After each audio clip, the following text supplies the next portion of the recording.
Hello and welcome to another session of the Indo-German Business Talk, our monthly online format where we talk about different topics that are pertinent to Indo-German business relations. My name is Matthias Karton, and as always, I am your host.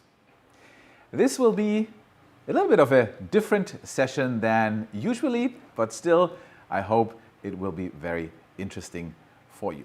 Normally, of course, we select a topic, we invite some experts, some guests.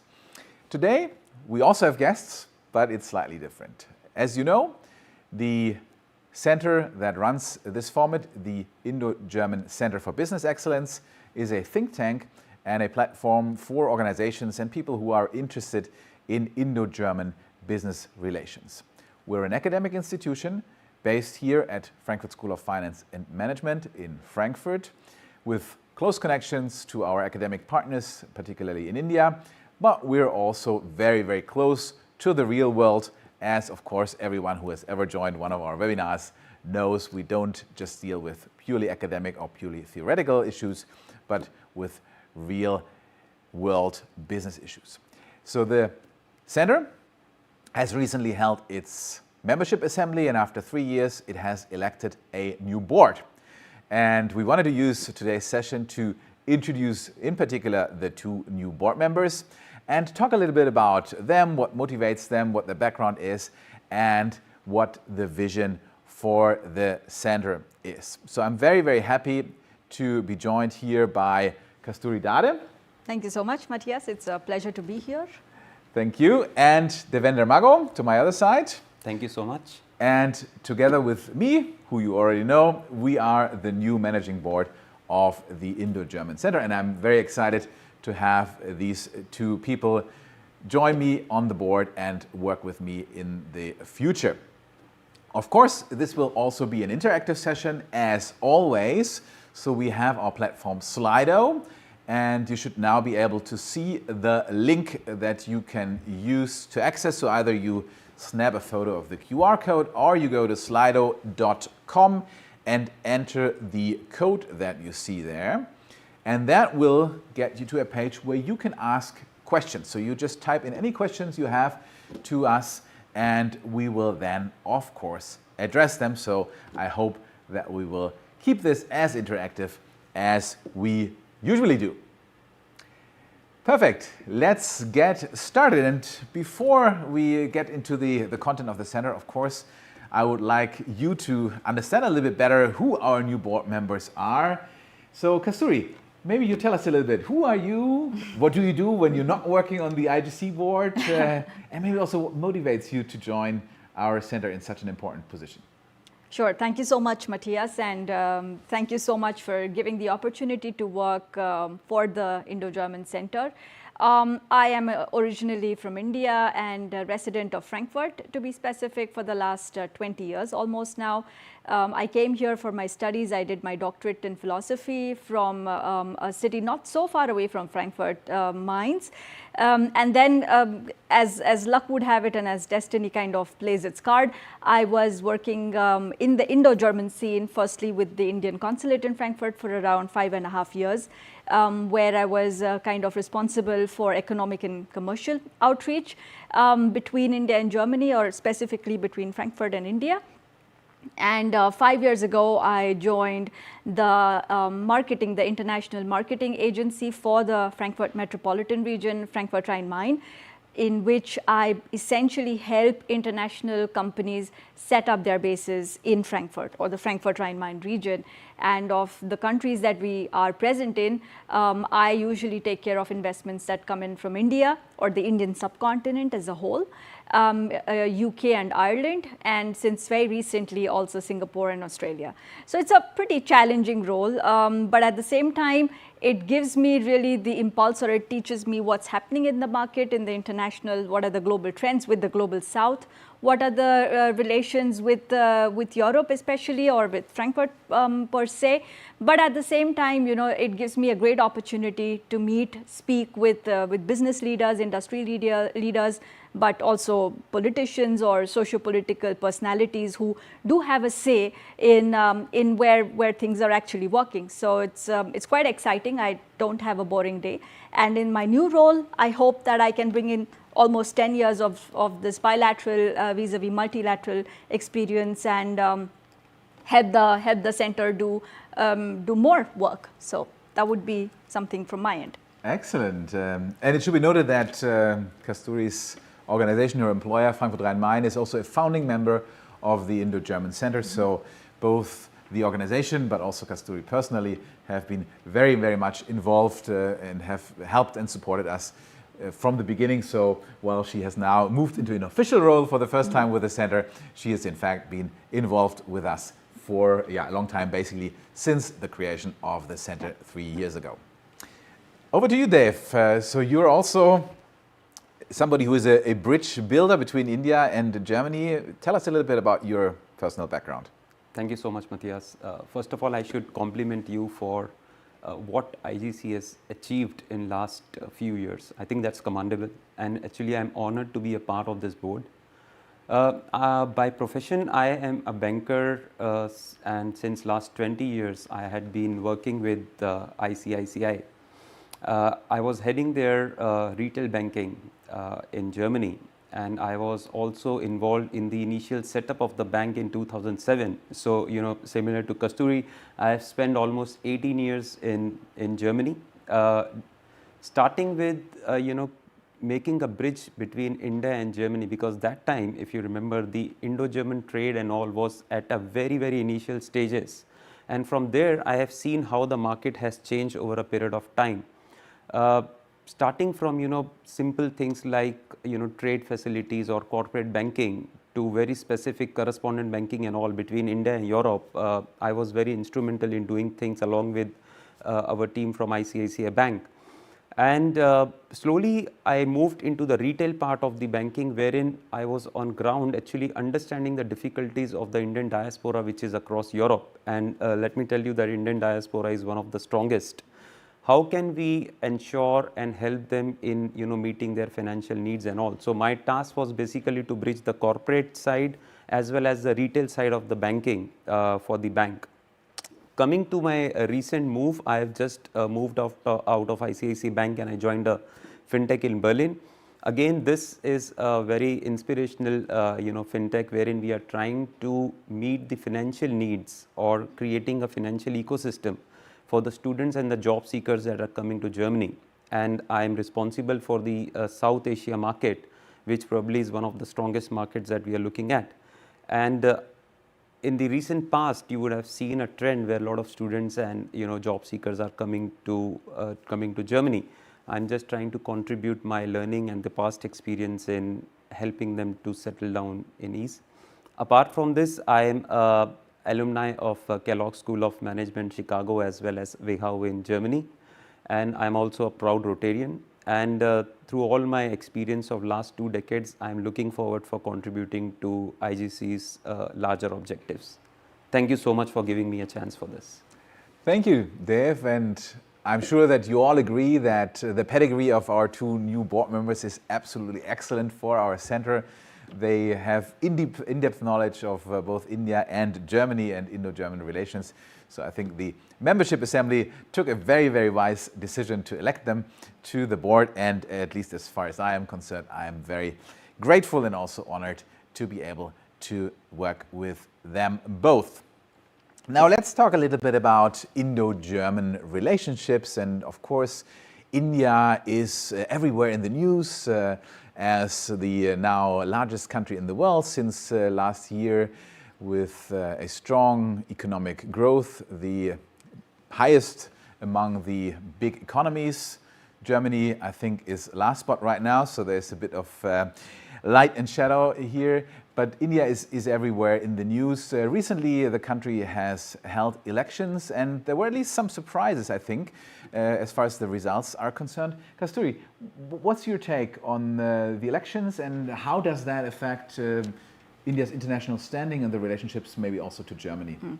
So, well, this is the largest kind of election exercise that happens globally.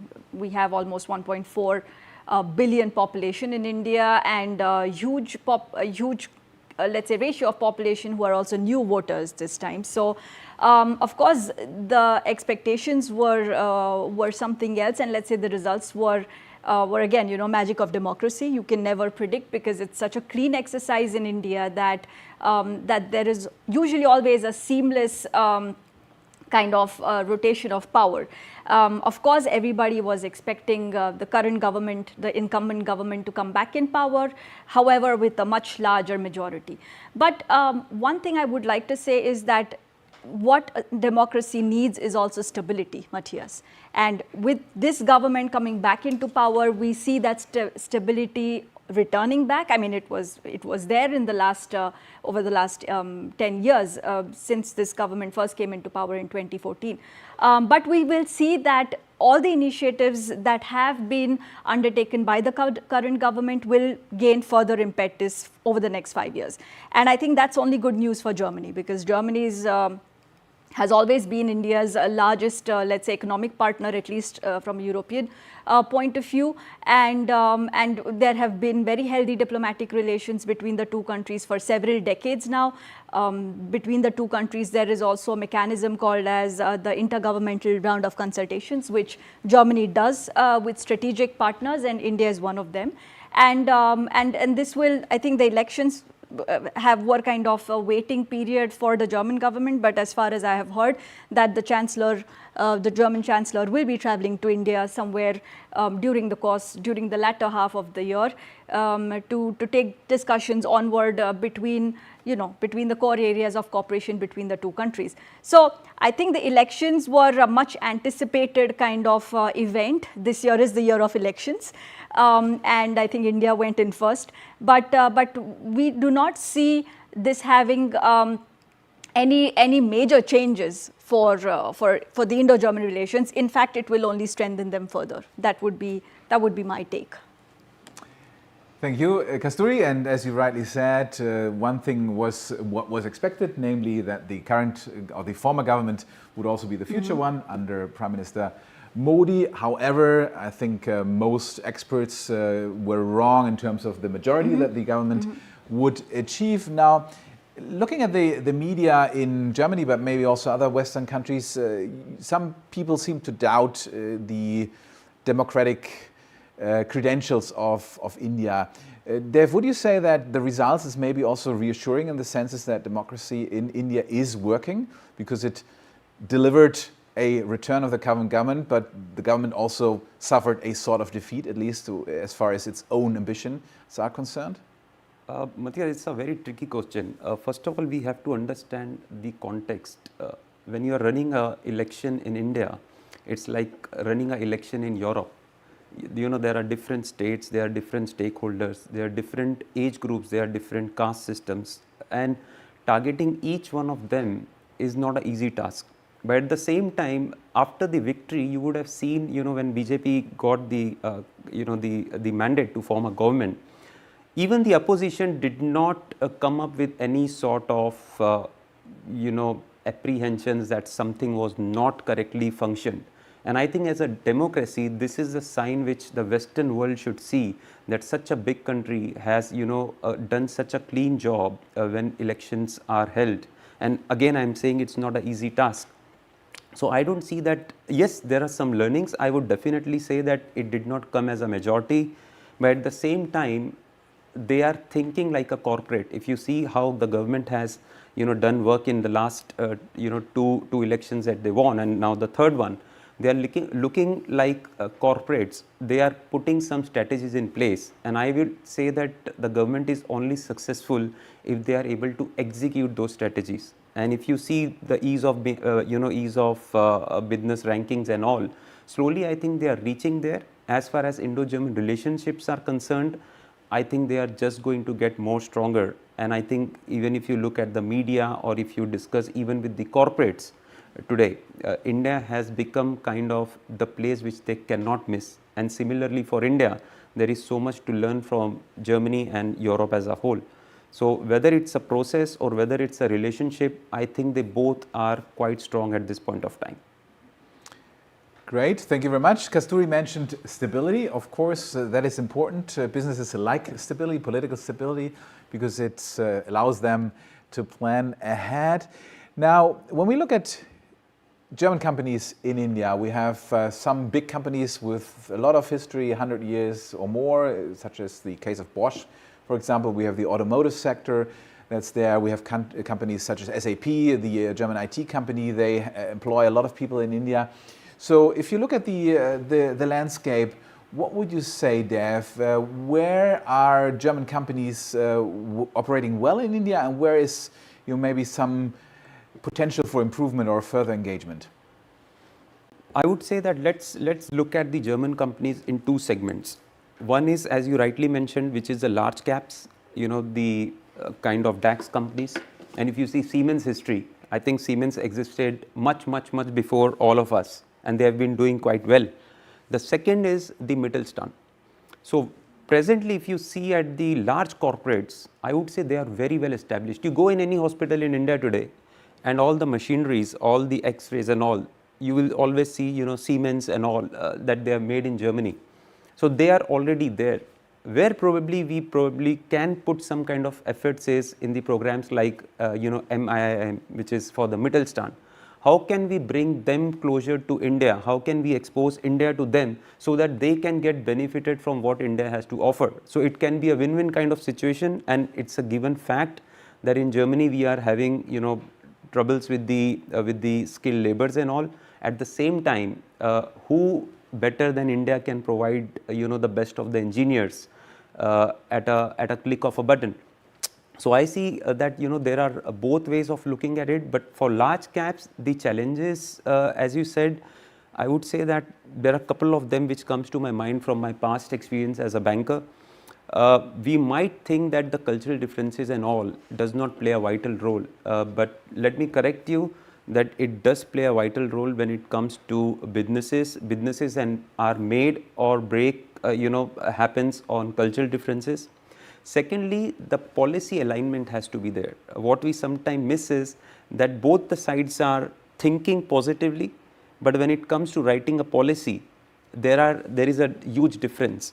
So that policy alignment has to be there when it comes. And third is, I think, where India is already working, which is the ease of business. As Germans, we like transparency, we like the work to be done in a specific order, or as we say, Ordnung. And if you see, India is slowly moving towards it by ease of business. Again, the same example, they've come quite far in that. So if all these things are put together, I think those challenges can be tackled very well. Does this reluctance maybe also have to do with a at least perceived view that it's quite bureaucratic, it's quite complicated of doing business in India? It's also very different. I mean, you mentioned that before, is that from Germany, we often tend to see India as one unit, but in fact, it's like a continent. It has very different regions with different languages, different cultural backgrounds, different legal systems also, because the states have quite a lot of power in terms of legal stuff that they can regulate. Is that still true, or is that a perception that is maybe something that is also a bit outdated? I would say that any country, I mean, I'm living in Germany since 2 decades. Are we not bureaucratic? Oh yeah, absolutely. I would not doubt that. My question is that it is not about the bureaucracy. It is not, the fear of unknown. And on top of it, the language issue also plays a vital role. Because if we are expecting that everyone here understands the English and all at the same level, or people when they are going to India, they are able to interpret everything at the same level, probably we are expecting too much. So yes, there is a proper bureaucracy systems in both countries, but how to navigate, there are best of the agencies which you can hire here or in India who can help you navigate this. But yes, even the governments, both the governments are trying to do their best by, the intergovernment agreements and all, so that there is no middleman needed when it comes to such kind of win-win situations. So yes, you're right, the challenges are there, but at the same time, these challenges are in every country, whether it is India, whether it is Germany. How do we navigate it? and how governments agree and accept that there is a challenge, which I think they both have done it. I think that's the first step towards winning this. So a lot of opportunities, in particular for mid-sized companies, the famous German Mittelstand, and obviously that is also interesting because a lot of these companies here in Germany, they're in machinery or other areas, which is a sector that the Indian government is particularly keen on expanding. Now, Kasturi, your main job is the opposite, is not getting German companies invest in India, but rather inviting Indian companies to come here to Germany. Now, we have a number of big players in Germany in general, and also the Rhine-Main region where we are based in particular. Most of them are from the IT sector, is that correct? Not only, but before I actually go into that part of the question, or is there something Yeah, absolutely. Yeah. I would actually like to add to what Dev Sure. was just saying. See, for Indian companies to come here, they need to have clients, they need to have customers, and they need to have awareness. And Dev was also mentioning that, there's the soft skills or the soft factors are sometimes what are most underestimated. But because Germany, I think there are two things that I would like to highlight. One, that Germany is a manufacturing hub. Germany has a fantastic reputation for India. And it's not, let's say, it's not a small or mean task that over 1,600 Indo-German collaborations are already active and successful in India. We have, 600 joint ventures between the two countries. And India wants to become a global manufacturing hub. So there are a lot of learnings between both the countries. So while India is a large market, but nevertheless, India is also upping its game when it comes to manufacturing. And that's where we should see synergies, or we should work more on synergies and not so much focus on differences. I mean, differences are there even if from Frankfurt we go to Munich. But, between the two countries, these differences will be there, whether it is linguistic, cultural, and they should definitely not be ignored. But the strengths are what we should kind of harp on and highlight. I mean, we are talking of the Indian economy or the Indian manufacturing sector contributing to over $500 billion to the global economy from manufacturing by 2030. That's 6 years from now. That's a substantial amount. So you put these numbers in perspective, and then you see what the two countries can really achieve together. Germany being a global manufacturing leader, India as an emerging manufacturing hub, it's something that needs to be worked on more. Now, having said that, I come to your question. See, if there is German companies in India, Indian companies will come to Germany. That's, there's always there always needs to be a healthy give and take. And over the last couple of years, we have seen this trend increasing for Indian companies to come to Germany and to invest in Germany, because for several reasons. One, because they know Germany. Germany has a fantastic brand value. Two, they already have some kind of an experience in dealing with Germany. Frankfurt per se, there are about 600 Indian companies in Germany. So while of course 1,600 German companies in India, 600. So that's like, let's say, a little less than half. However, it shows that Indian companies also look at Germany from a cooperation, from an industry point of view, but Germany also has a very strategic location within the EU. So it's the strongest economy within the EU, and when Indian companies come to Germany or Frankfurt, they don't just want to do business with Germany or Frankfurt. They want to use this base to do business with France, with Spain, with Italy, with Eastern Europe. So the single market that they get by sitting in Frankfurt is something that they also like to bank on. And I think from those 600 Indian companies that are there in Germany, we have over 200 Indian companies in Frankfurt. That's like a solid 1/3 of the entire contingent. And IT is, yes, IT is a very key represented sector of Indian companies here, but there are other sectors like fintech, anything around IT, whether it is fintech, it is medtech, so pharmaceutical. Frankfurt is also a very important logistics hub, so we see a lot of logistics company also coming in, and because of Brexit, of course, having a supplementary base, irrespective of sector, has become more and more mandatory within the EU. And that's where I see Frankfurt playing a very key role in further shaping up this industry ecosystem from India. And we already see that amongst the Indian communities, the increasing diaspora that is present in Frankfurt. Yeah. I want to encourage everyone to go to Slido, our interaction platform, and ask questions there. You can see the link, the QR code, and the link. Either way will lead you there. Please type in your questions there, and we will try to address them all. And we actually have a question that I would like to pose now from Pradeep. And Pradeep is Indian, obviously, I think.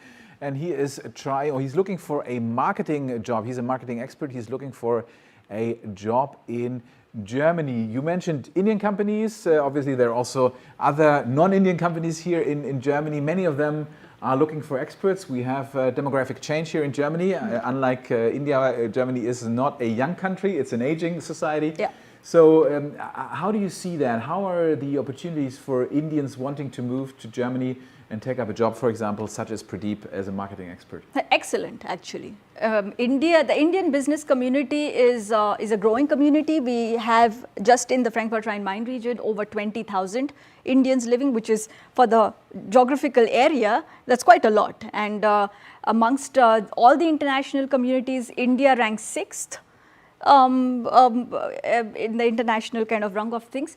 But as you rightly mentioned, Matthias, there is a lack of skilled labor. There is or let's say there is a demand of skilled labor or skilled workforce here, and not just for Germany, but we're speaking of this at the EU level. And there are several opportunities or several ways and means by which I think Pradeep can try his luck one more time. I see that he's been trying for the last 5 years, but there are provisions, let's say like the opportunity card, which now allow anybody to come and try out Germany like a sandbox for a year. Okay. And that card or that visa or residence permit is just getting launched. There's also something called as the job seekers visa, which is often for students who come here and want to kind of stay back. So, you know, if Pradeep wants to do any marketing, then I think he can also enroll for a marketing course at the Frankfurt School. Yeah. And then post that, you know, it's possible that the student visa gets converted into a job seeker visa, which allows him to stay for 6 months and try out the market here. There is a third way, of course, you know, where you can independently look at German companies in India or Indian companies who are wanting to or who are already in Germany and try to get a job there. So there are several ways. I don't know if I should say this, because for Frankfurt I can say that English is the working language, but in a marketing role, I think the language plays a very strong kind of. Kasturi, also just to add to this, you know, you touch upon the opportunity card. I think that's one of the very key things, not only for Pradeep, but also for Indians, because I'm working very closely in this segment. The job seeker visa is now getting replaced fully with them, and the government is trying to do its best to make the process seamless for the applicants. Now the point is, you know, Pradeep's point actually brings us to another point, which is when you're looking for a job sitting in India, how much culture do you know, especially in marketing, when you are in a digital marketing and all, how much culture, you know, culturally aware you are about the market that you are going to serve. So if you can just, you know, put some efforts on that front, and anyone whomsoever is coming from India for a job, also please remember that in Germany the industry is very scattered. So it is not only limited to Frankfurt or Hamburg or Berlin. There are very good companies which are located 100 kilometers from Frankfurt, and probably in those places your pay would be good, you will be living in a scenic environment.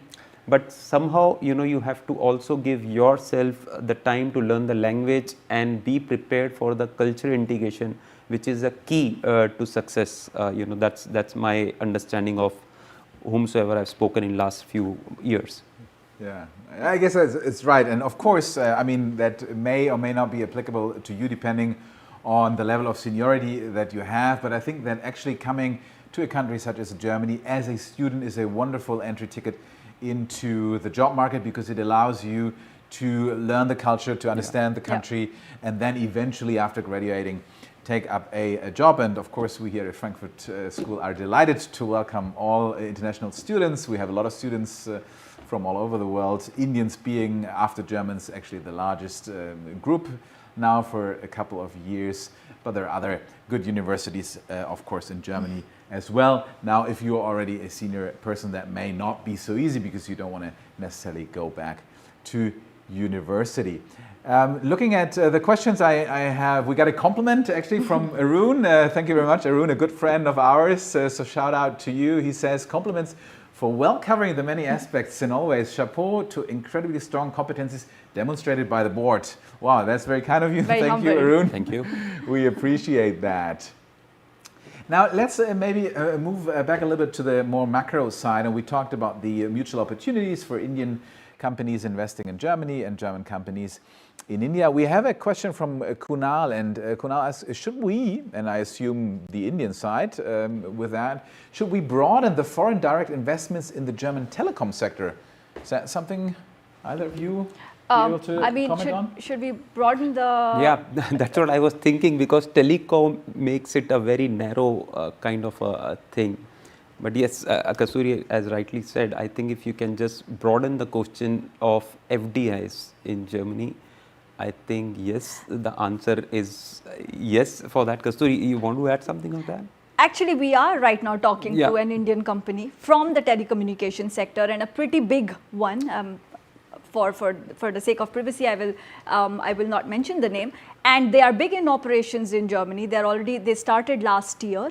And they are already kind of working with the German telecom sector quite well. They have plans for all over Germany, but also for Europe. So I think that's already happening, Kunal. And especially specific to the telecom sector as well. Yes, it's happening. And good, and maybe next time we meet, we can also tell the name, if it's... Yes, hopefully. If contracts have been signed, but of course those are... But I think, this depends on both sides. When we talk of FDIs, it is always a give and take. So, whenever there is an investment from, like Germany is probably the 9th largest partner when it comes to FDIs in India. So, we'll have to think from that perspective also, that if it's a match of equals, then it is always better. And the opportunity exists at both sides. So not only telecom sector, but you touch upon any sector, so as to say, there is an immense opportunity to invest. Sure. Now, just to add to you, there are other sunrise sectors which are playing a pretty critical role, whether it is aerospace, whether it's the whole drone technology. And that's where we see that these were previously kind of sensitive sectors from a knowledge sharing or expertise sharing, but I think that's opening up as well. But it will take time, and I think that's people like us kind of just need to push that message out there that both the countries are open to explore opportunities. So yes, Matthias.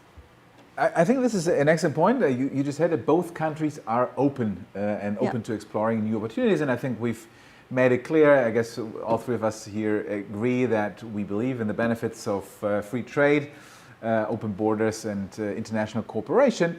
However, globally, and not just in Germany and India alone, but recently there's been a trend more or less into the other direction. So a retrenchment of globalization. Globalization is being criticized. Many countries resorting to protectionism in one form or another. So sometimes it seems that whereas we spent 2 decades since the early 90s opening up the world economy, now we're facing a backlash. How is the situation, Dev, in India and Germany, and do you think we'll be moving forward as we've been discussing right now, or is there also a risk that we might be moving in a very different direction? So, Matthias, we have to understand that from where did this all started? And if you go back, we all remember what happened in COVID. And I think that is where the supply chains broke across the world. And that taught a very big lesson to all the countries, that you cannot be dependent on other countries. That was point number one. Second is, every politician or every political party is looking at ensuring that their people are getting jobs, the jobs are secured within the country, there is no dumping done by some other countries. At the same time, they also want a cheaper, better product for a certain, sect of people. So yes, I agree to you that there is a huge, what we say, the reverse globalization happening across the world. But at the same time, we also have to understand Germany, or not, I would not limit this to Germany, but also in Europe, there is a shortfall of people. If we start looking inward today, the impact will be, actually the impact has been felt, but it will be much more harder in days to come.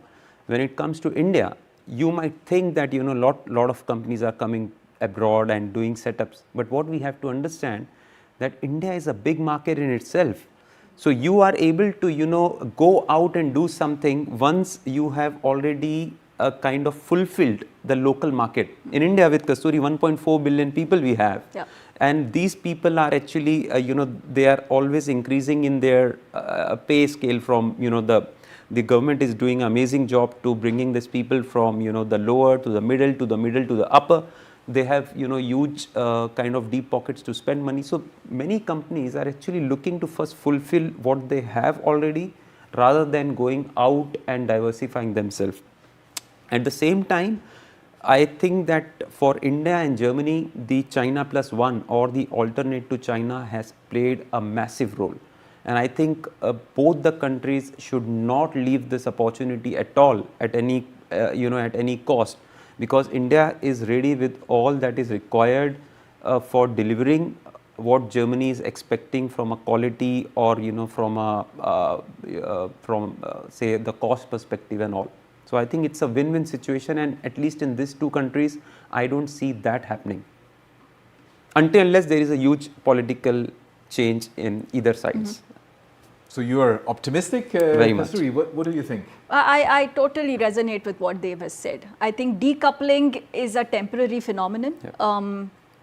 It is, let's say, a result of several geopolitical issues that have happened, that the world has seen at a very short time within the last 3 years. I mean, 2 major wars plus 1 pandemic. I think nobody living in this world has seen so much happening over such a short time, so in a very condensed period of time. So of course there will be, the economy is the first thing that gets impacted, and this kind of a regressive attitude or tendency that we see is for me a temporary phenomenon, because we know that collaboration is only the only way forward, really. When we talk of the global south, where I just don't look at India, but I'm looking at Africa, I'm looking at all the other emerging economies.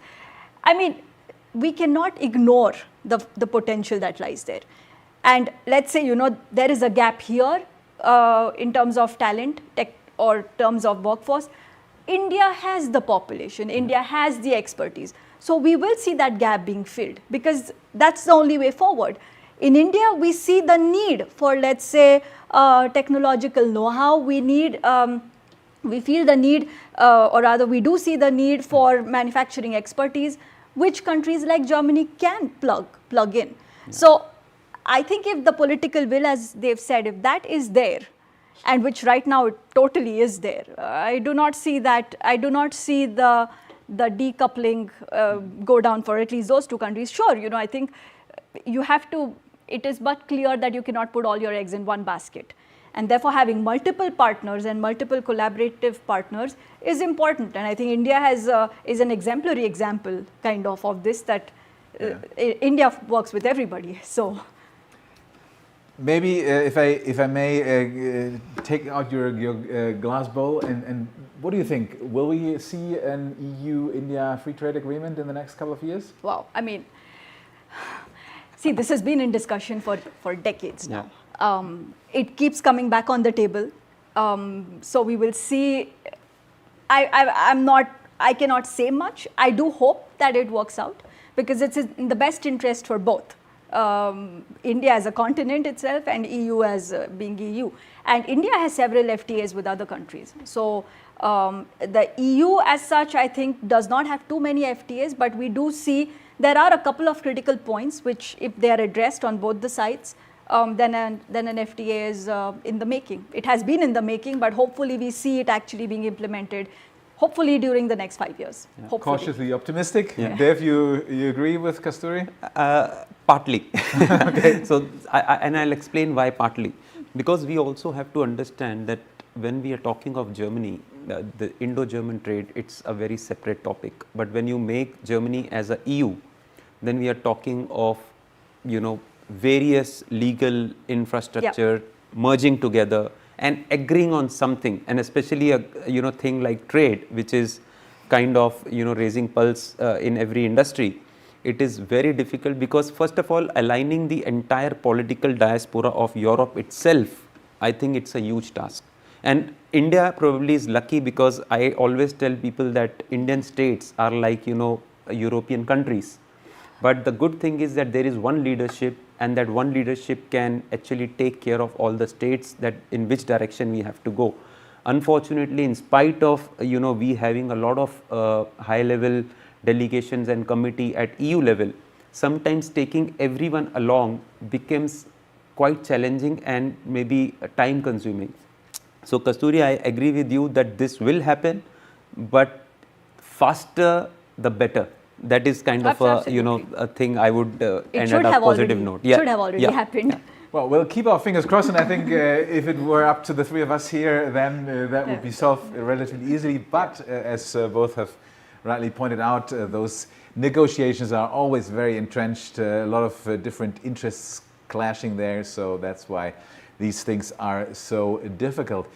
May I ask you, could you please scroll down to see if we have an additional question coming in from the audience there? Okay, so we have another question from Pooja, and Pooja asks, how are the EU or the Germany's or the EU government systems ready to handle influx of skilled labor? Well, I mean, I can say that the will is there.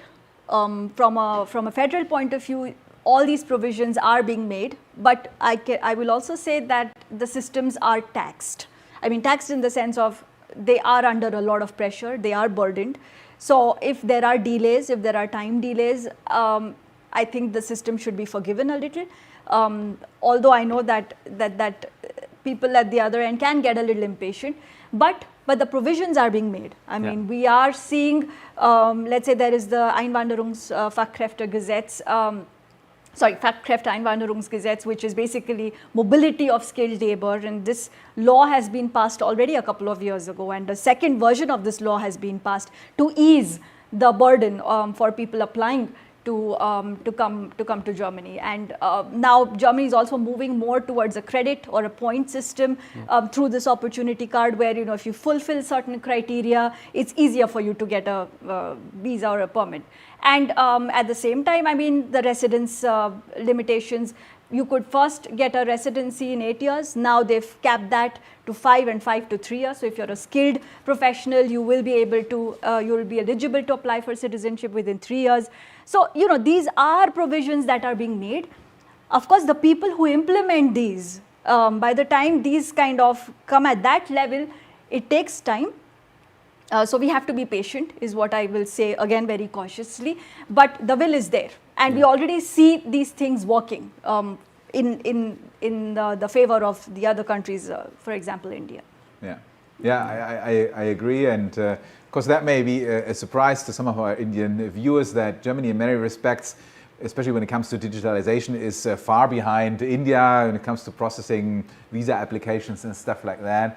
And we know that, for example, the people working in the consulates, German consulates in India, they're doing their best to cope with the student visa applications, for example. There have been some delays, but we know these people well. We talk to them frequently, and they're really trying very hard to keep up with the rising number of applications there. But sometimes the processes are just not as efficient or as digital as one may think or hope. Can I add to that? Of course. So actually, contrary to your opinion, Matthias, last year the German consulates and embassies processed 90% of the received applications.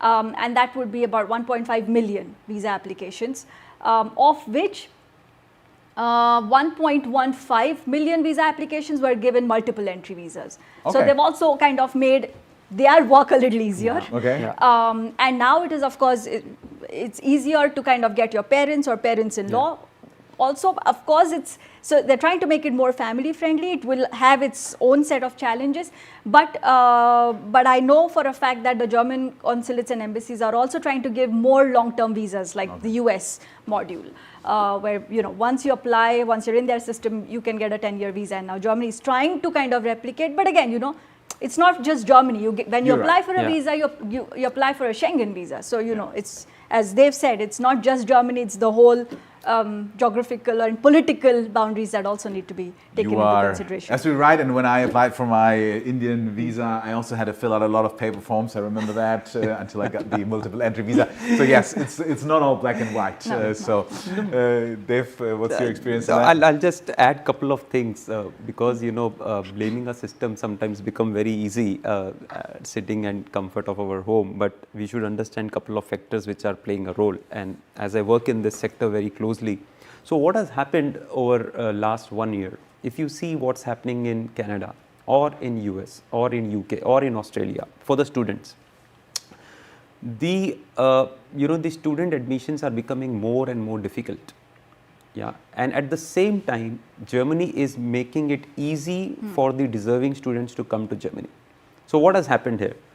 At one point, when Germany is preparing themselves, suddenly these countries, make their entry barriers so high that these students who probably would have thought to go to these countries now suddenly see Germany as a potential destination where the country is offering them, as you said, Kasturi, the opportunity to stay here, look for a job. And Germany, we all agree that the standard of living, the safety, the security, the social system is fairly strong. Yep. It's fundamentally strong.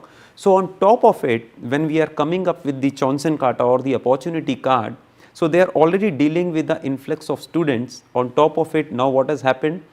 The Chancenkarte has come. On top of it, what has happened? People have started looking EU as a potential market to grow and vice versa. So if the preparation was for 100 applications, now that has suddenly reached 300. And it is not only Germany, any embassy, any government institution who has planned for certain numbers, get these many numbers will take time to adjust. So my request to all of you is that be a little patient, give us some time to build our systems and everything in place. Germany is a good country to be. So yes, things will happen quite faster than you think. Excellent.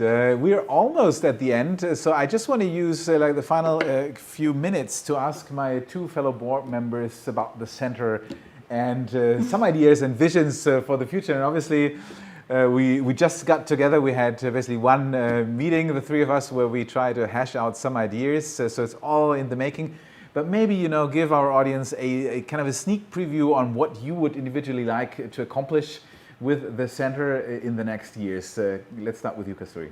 I think I consider my work at the center as an extension of my work also at Frankfurt Rhein-Main. So, have more industry leaders coming and speaking, engagement at the industry level, but also a very healthy academic and industry exchange. Simply because we spoke a lot about talent and talent acquisition and talent retention, and that's where we see or I see a need for a constant dialogue between what the industry needs and what talent we have to produce here and promote here. And I think Frankfurt School plays a pretty pivotal role, being in Frankfurt, being also in the center of the activity, how can the center kind of propel this engagement further? That would be, let's say, maybe a conservative goal, but I think I would like to see more dialogue happening between industry experts and students. And again, we've spoken at length for India, so I would see my job also going more to the Indian industry leaders, and also asking them to consider Frankfurt as one of the locations, not just to expand the business, but also to gain talent. Yeah. So that would be the two key goals for me. Thank you very much. Dave, what about you? No, I would say that there has to be something unique in what we are doing, and I'm very glad that there are three segments which are very critical for such a dialogue or such a kind of consortium. One is the corporate side, second is the academic, and third is the people side or the retail side. And I'm very happy that we have all the three representatives targeting all the three segments, But as Kasturi, you rightly said that we also want to understand that what are the challenges, because today we just saw very simple questions that I am a marketing guy, I am not, how do I get here? So there might be hundreds and thousands of questions in people's mind. Also, when I say people, I mean corporates. As IGC, we would like to be an enabler in ensuring that how do we ease the business and the dialogues between both the countries and make it a win-win situation for everyone who is a part of the Indo-German kind of the business and all. So any suggestions, any recommendations are very much welcome. I am not promising that we will be able to see each one of them, but I am promising that we will be trying our best to bucket them in kind of questions and then take it to the appropriate forums where we can discuss and come with some potential solutions. So that is where I see all three of us, putting efforts and going forward. I would also like to see the IGC become an important think tank over the years, where we don't just discuss contemporary or current issues, but we actually build a history of our own as an institution and as a group, and where people look to us to come for solutions, to come for answers. And I would also hope that we resonate with what you think as a co-board member, Matthias. So I would like to hear from you as well. Yes.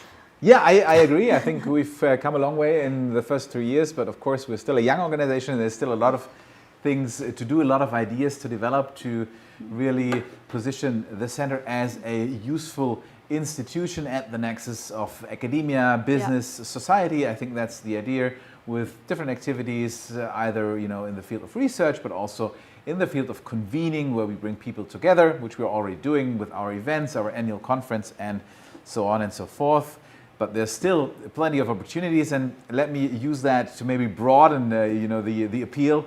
Also, the three of us, we cannot do it alone. We need support. We have support from our members, but this is an open institution, so we are relying on you guys, people, organizations, to come in with ideas for initiatives.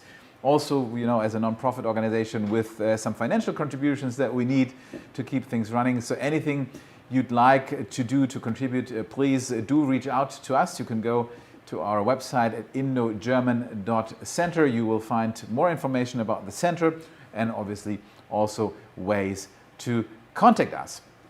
That was it for today. I'd like to thank my two fellow board members very much for joining me here today.